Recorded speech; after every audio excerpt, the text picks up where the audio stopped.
At that time, going back 3 years ago, anti-Semitism, the numbers, was literally out of control. Attacks upon Jews every day, every moment. Jews were being punched in the face, being attacked, and so on and so forth.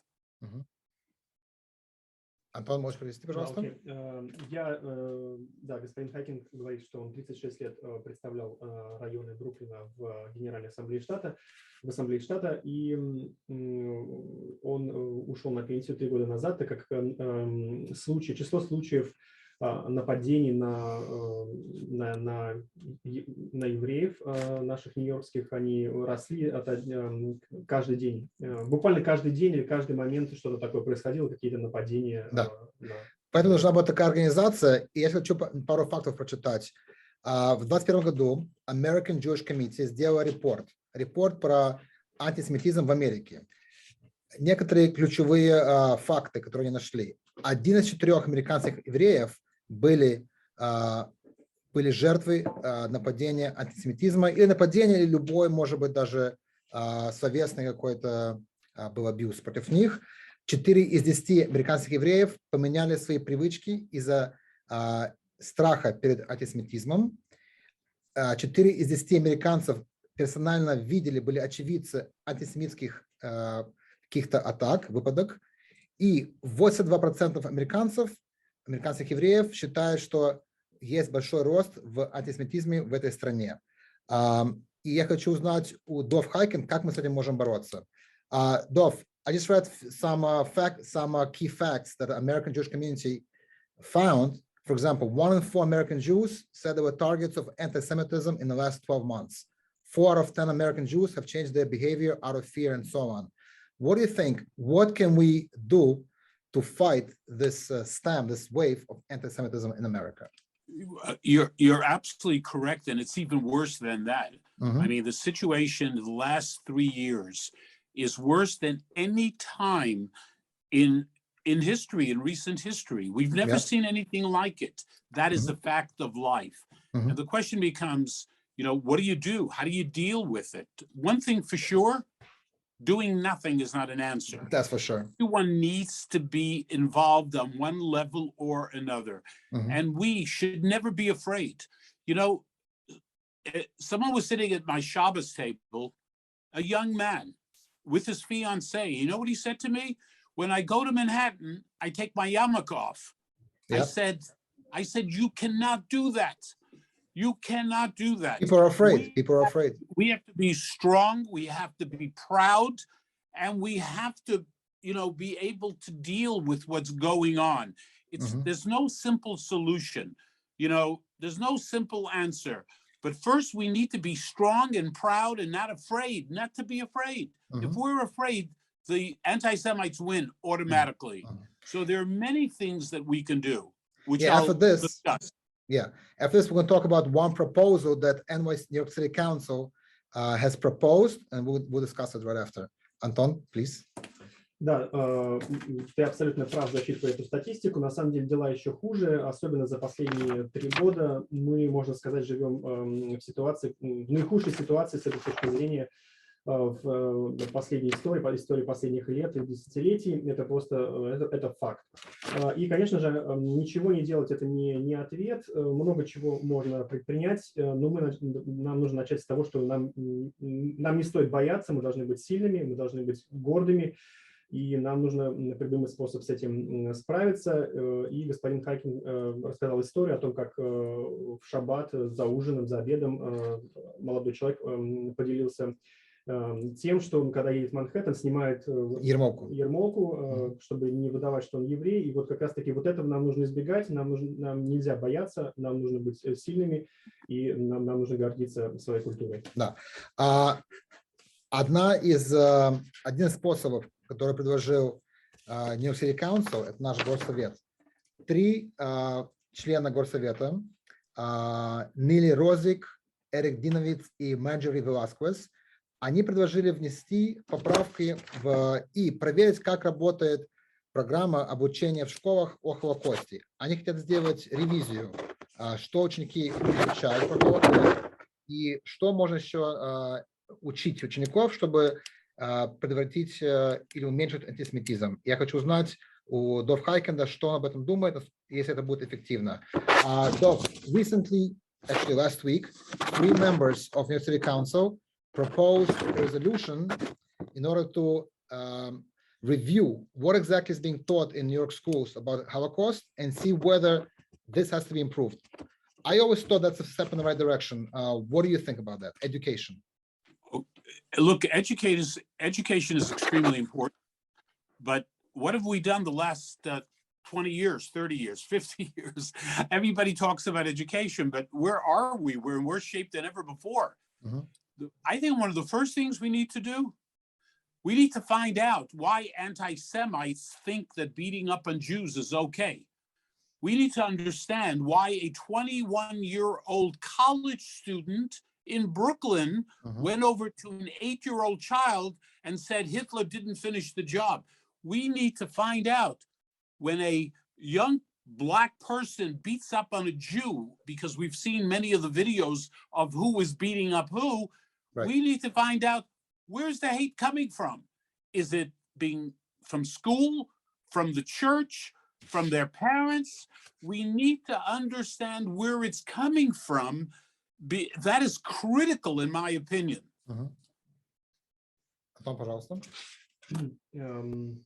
Да, действительно, образование – это очень важный аспект, но мы, в принципе, этим занимались последние 20-30 лет, и посмотрите на нас сегодня, мы вот в такой плачевной ситуации.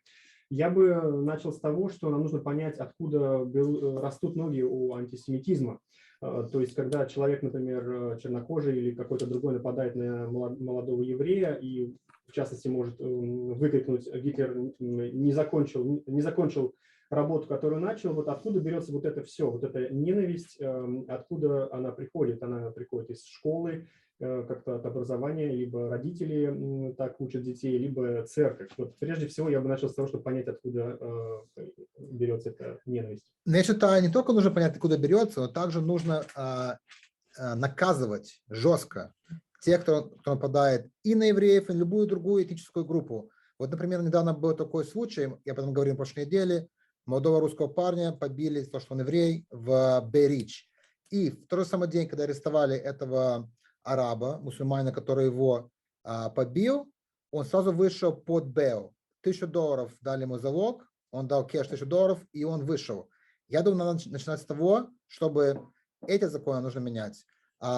Dov, besides education, I believe also we have to reform bail reform laws, because vis-a-vis and regarding hate crimes, we had a case recently, which is a great example of what's wrong with the system, where a young Russian American Jewish kid was beat up for wearing an IDF shirt. You know about this case because you were in the court when you saw how the judge released that attacker, that terrorist, I would say, for just $1,000 bail. Can you comment on these laws, whether or not they have to be changed and how? There's no question they have to be changed. And only Albany, the state legislature, can change the law. Do I think it's going to happen? No, unfortunately.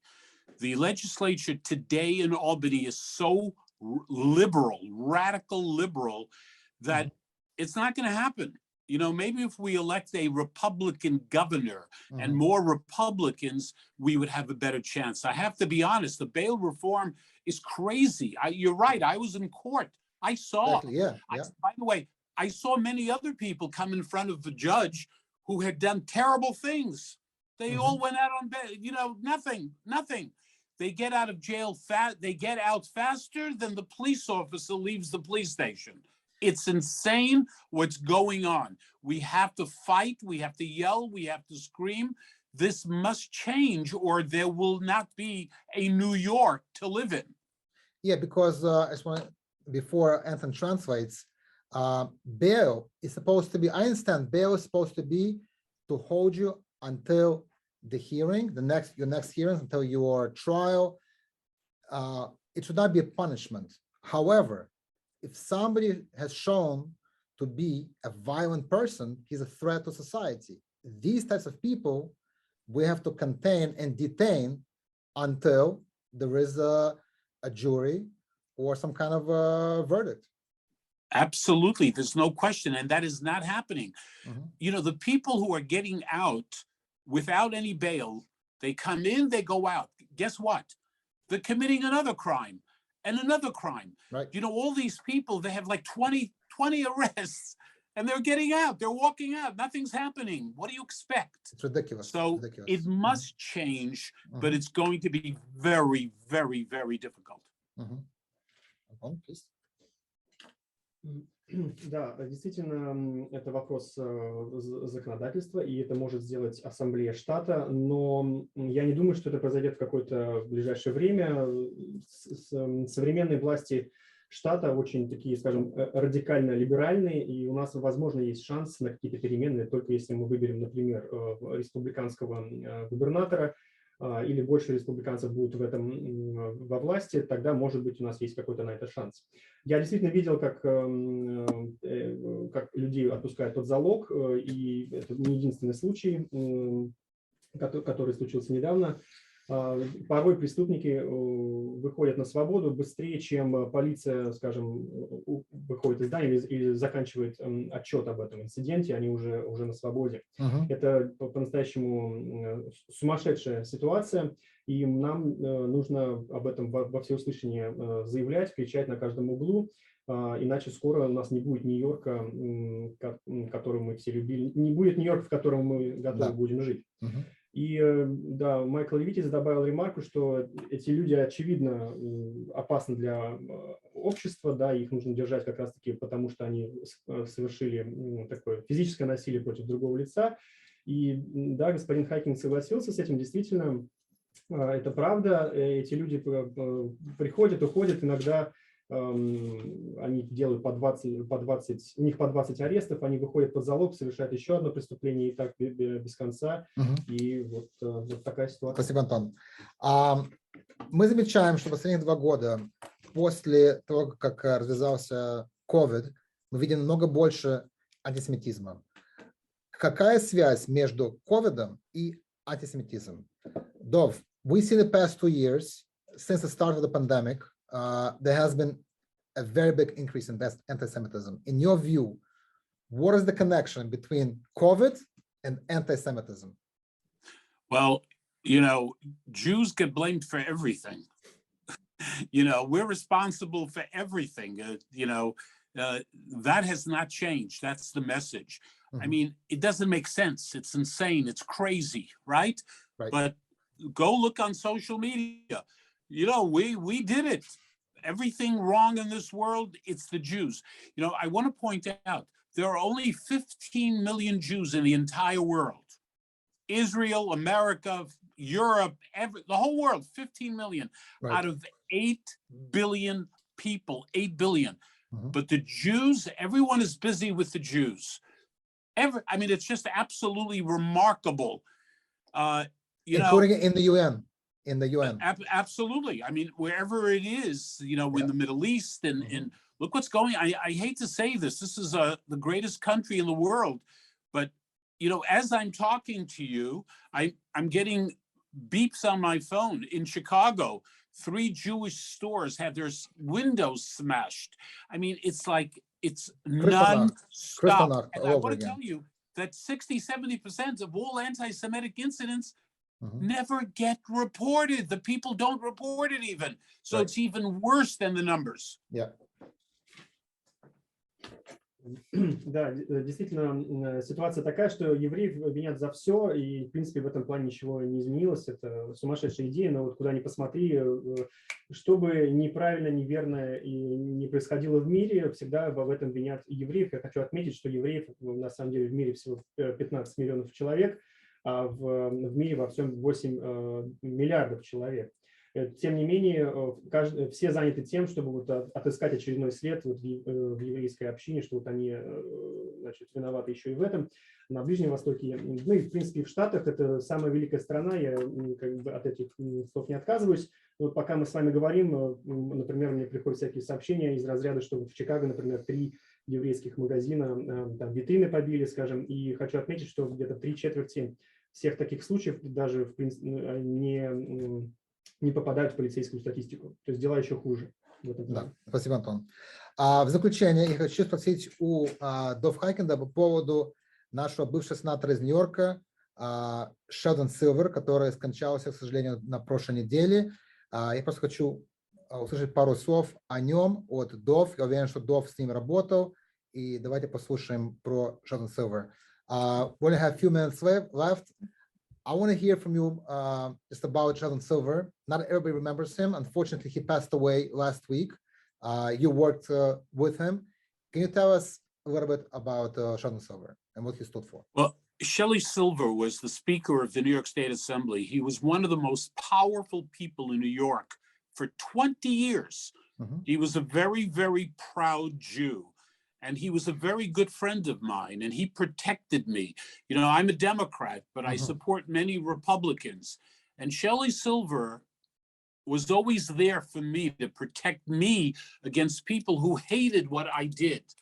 So it's very, very sad what happened. You know, he died, he was 77 years old, which is very young today, but there were so many things that he did for the Jewish community and others that no one even knows about, that I know about because I was there in the assembly.